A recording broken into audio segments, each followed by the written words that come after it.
Igen i denne uge er der kommet ny spændende udvikling inden for AI-området.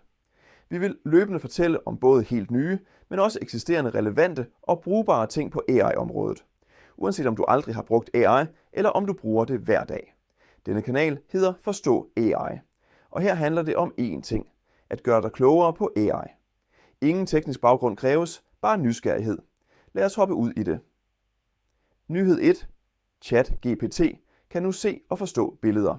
Du kender ChatGPT, den AI-chatbot, som ifølge OpenAI har over 100 millioner brugere. Nyheden er, at du nu kan sende et billede til den, og den kan fortælle dig, hvad den ser. Forestil dig, du fotograferer en regning, du ikke forstår, og får svar på almindeligt dansk. Det er ikke fremtid, men findes allerede nu. Nyhed 2. Google Gemini slår alle rekorder.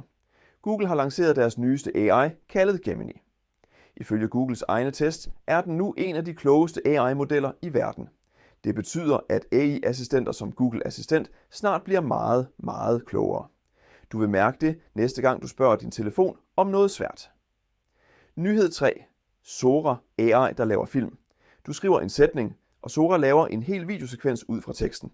Prøv at forestille dig en astronaut, der danser på månen med en pingvin. AI'en laver videoen for dig. Professionelle filmproducenter er begyndt at bruge det. Nyhed 4. AI i lægeverdenen, og det er imponerende.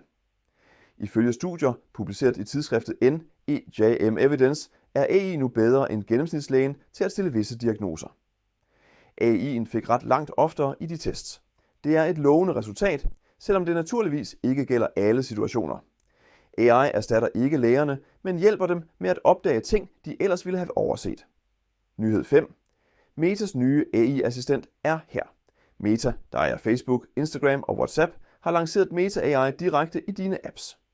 Det var de 5 AI-nyheder, vi valgte at fortælle om denne uge. Abonner, så du ikke går glip af næste uges opdatering. Vi ses på Forstå AI.